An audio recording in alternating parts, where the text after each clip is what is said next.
This episode is brought to you by the Denver Art Museum, because you can experience all stars, American artists from the Phillips Collection, right now at the museum. Discover some of the best American art from one of the most celebrated collections in the United States. See landmark works by more than 50 artists, including Jackson Pollock, Edward Hopper, Georgia O'Keeffe, Jacob Lawrence, and more. This special exhibition is only on view for a limited time. See it now. Learn more and buy tickets at denverartmuseum.org. That's denverartmuseum.org. Today on CityCast Denver, state officials announced last week that Colorado is apparently pretty far behind on our 2030 climate goals. But the state energy office has also got a bunch of fresh ideas. So today, I'm talking to Colorado Sun reporter Michael Booth about how realistic any of these ideas are and how they'll affect all of us. Today is Monday, November 13th. I'm Paul Caroli, and here's what Denver's talking about.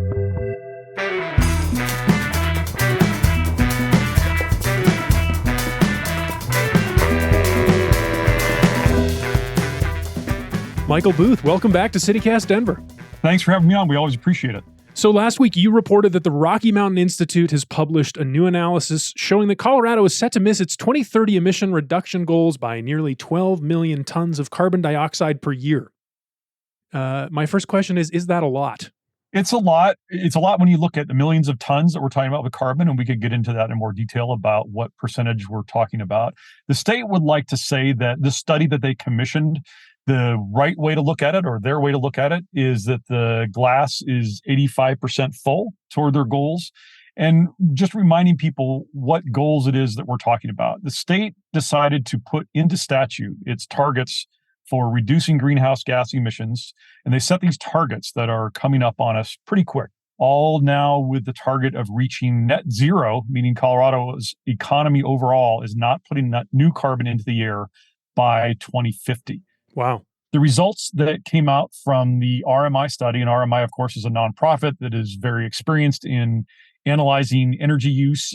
Conservative estimate is that if we did nothing else, we would be missing the target in 2030 by about 12 million tons. So you talked to the head of Colorado's energy office, Will Tour. Is that his name? Is that how you pronounce it? Will Tour? Yes. So Will Tour says it's the glass is 15% empty or 85% full, I think. It's his job to hit the numbers, right? What does he say is going wrong?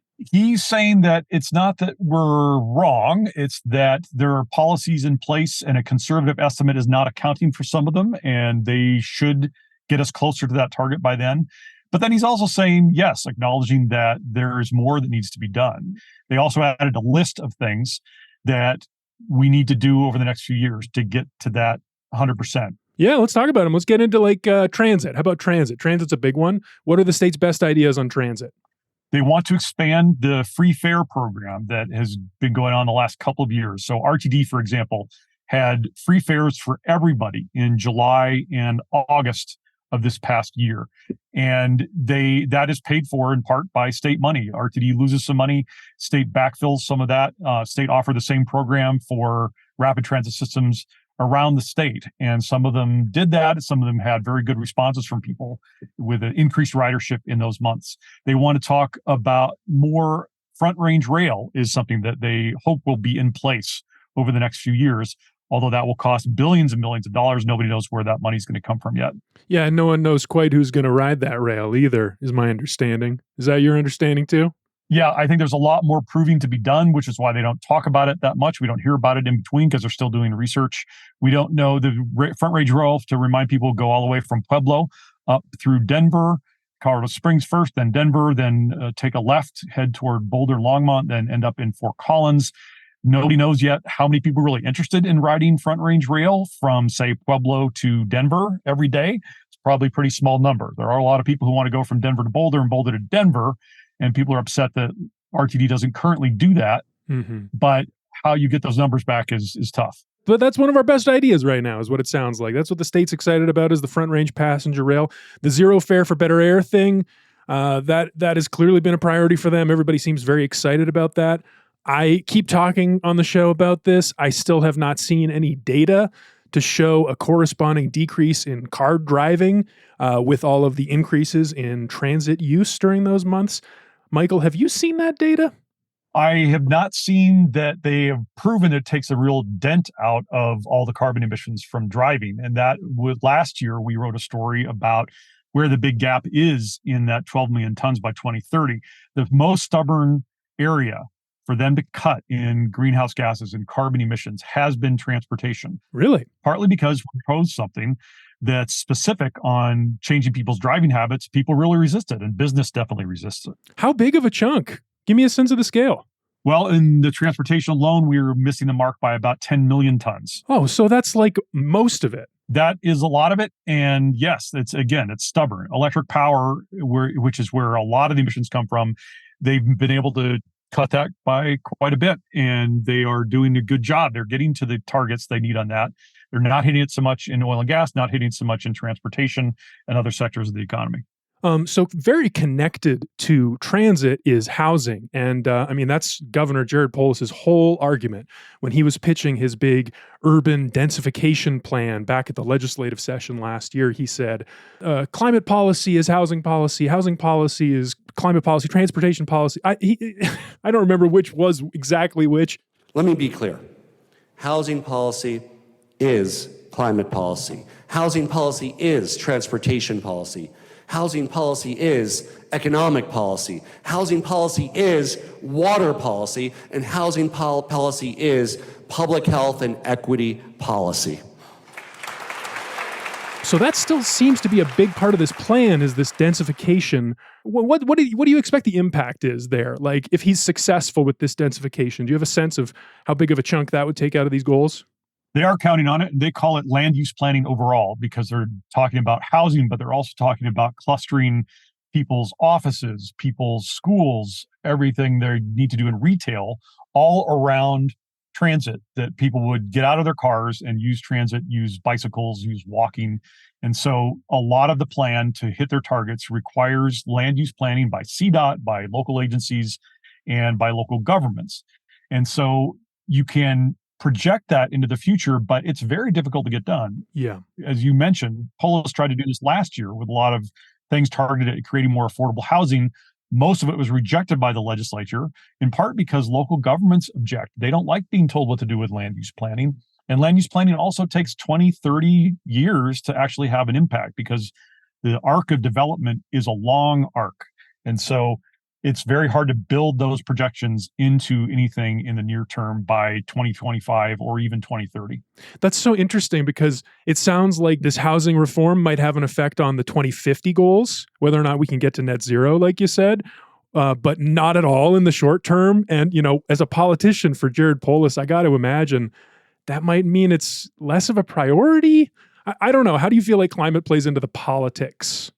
Well, I think the more urgent need for people's questions and demands of the legislature is for affordable housing. So the trick then is for people who are working on climate change is to say, okay, let's jump on the affordable housing train and prove to people that working on affordable housing and working on density is a way to get to more than one goal at the same time. And so you add climate change in there and say, if we're going to meet those targets, we have to do this. And it could be a way for the Colorado Energy Office and other people who work on this to say, look, we are missing our targets. Yes, we're 85% there, but if you want to get to those targets that we set for ourselves, you're going to have to do more work at the legislature this year and in coming years.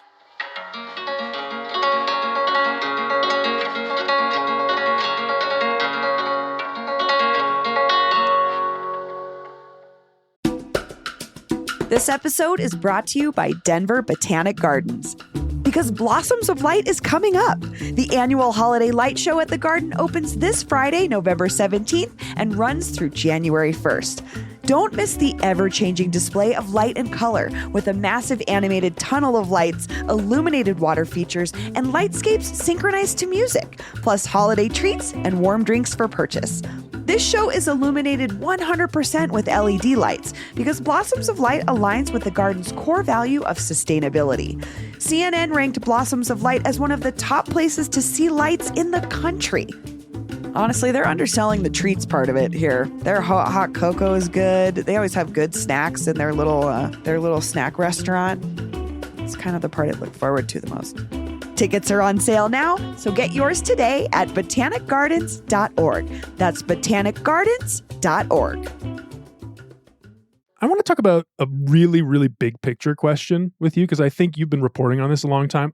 The growth question and how that plays into the state's calculations on climate, like more people using more stuff, driving more, just like more person driving hours, period, in Colorado. But I know that's controversial, talking about growth and people coming here or not. So how does the state think about that? The state seems to be thinking a little bit differently about it than it used to. They have put a pause on some of the tourism promotion and marketing that goes on around the state, because a lot of the mountain towns are saying, look, we're full. We don't need you guys to be advertising how great Colorado is. Everybody already knows that. And we're trying to deal with affordable housing in our communities for our employees, trying to deal with short-term rentals. So some people in the state are saying, okay, maybe we can't count on 5-10% growth a year on into infinity for Colorado. So they are talking about that. They're saying, if we are going to be getting growth in people's driving, then let's make sure it's happening with electric driving that can depend on clean electricity generated by clean power stations, clean solar, clean wind. And so that transition is starting to happen. It's slow. They want 1 million electric cars on the road by 2030, and they seem to be on that arc right now. But every time you change the incentives, you change the rebates, it can slow that down. So that's, again, it's a very complex policy to think about, and you have to sort of take it off in small chunks. Well, that's interesting, though, that he's shifting the money from tourism to these incentives and rebates more. Like, that's a clear demonstration of the governor's priorities. And I just love it when it's so specific like that. Something that's very relevant to us here in Denver, because it was an issue in our mayor's race, is natural gas hookups in new residential construction, as opposed to like making those new houses and apartment buildings have like electric stoves, which I can't stop saying the way Ron DeSantis says. I have that the way there's this one moment where he says it is gas stoves. Anyway, so our new mayor, Mike Johnston, he supports the idea.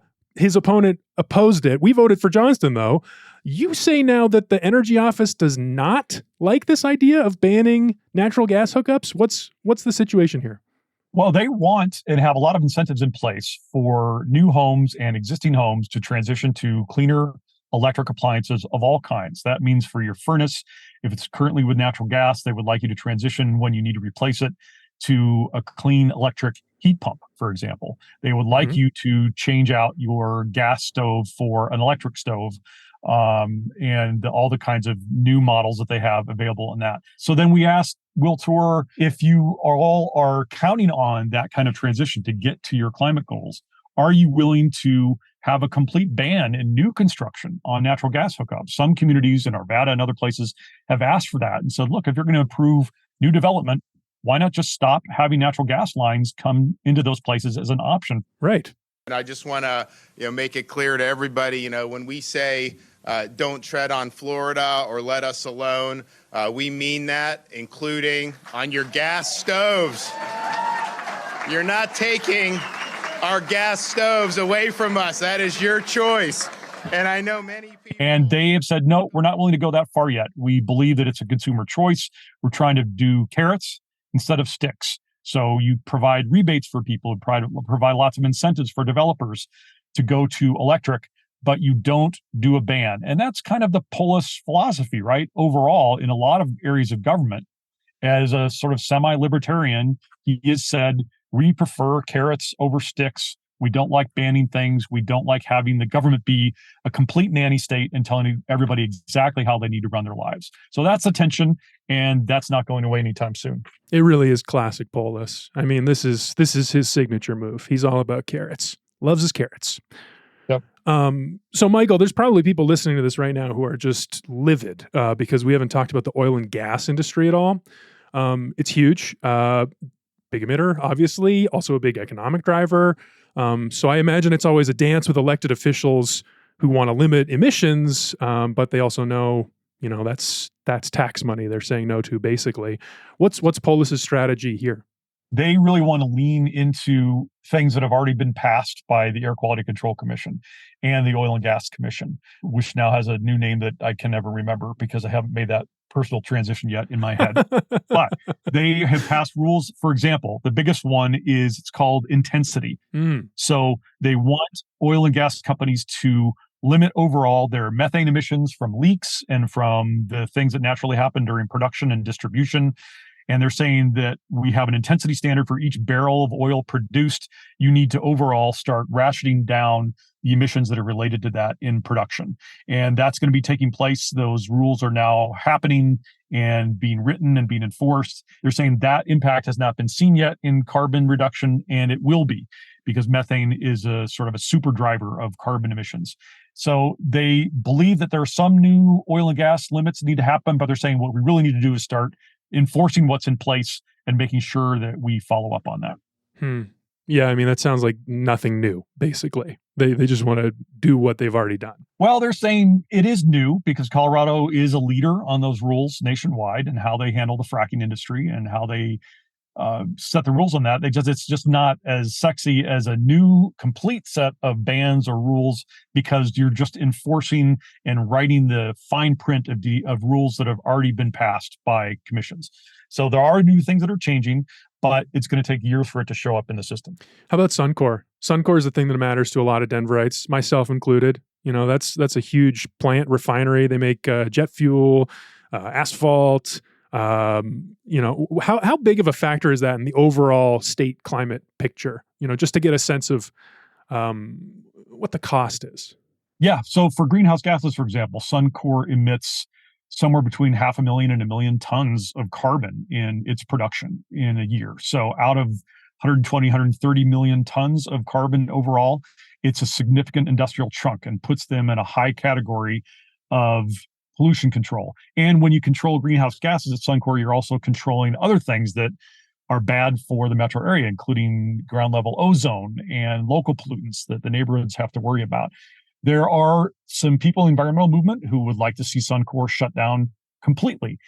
Nobody in state government has said that they're going along with that yet, and I doubt if the Polis administration would ever go along with that. No, I don't think they're interested in that. Because it's the only region in the West, you know, and they provide a lot of the gasoline and a lot of the jet fuel for not just Colorado, but the entire Front Range. So it's just too important to them. That's what they're saying, right? It's just too important to the economy here, so they're not going to shut it down. And I get that. That's a big step. But 500,000 pounds of carbon, that would have been a big chunk out of that 12 million we're trying to hit by 2030. Maybe we could end on some wins, Michael. Where are the wins going to come here in the next few years? So you got to continue the policies that are in place. You got to start enforcing in a tougher way on industrial areas like Suncor, the cement factories that put out a lot, the power plants that put out a lot, and the coal plants are scheduled to close. Look at it this way. So Comanche and Craig power units are coal-fired power plants in Colorado that put out between 7 and 10 million tons each in a year. So when those shut down, you get a big gain. And so you've got to close those out. And, you know, the environmental movement says close them even sooner. Move up the closing date to before 2030, and we can start to see some improvements. Well, Michael Booth, this was fascinating. Thank you so much for coming and sharing your reporting. I learned a lot. Really appreciate it. Thanks so much for your time. Yeah, thanks for your time, and thanks for you guys for going in depth. Always, Michael. Always.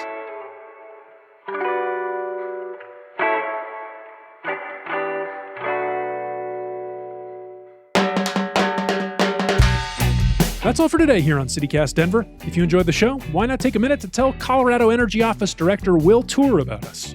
Rate the show 5 stars wherever you get your podcasts, and subscribe to our morning newsletter, Hey Denver, and learn more about us at denver.citycast.fm. We'll be back tomorrow morning with more news from around the city.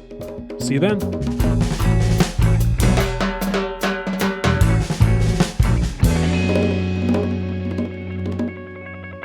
And I just want to, make it clear to everybody, when we say don't tread on Florida or let us alone, we mean that, including on your gas stoves. You're not taking our gas stoves away from us. That is your choice. And I know many people who cook a lot do not want to part with their gas stoves. And so we're going to stand up for that.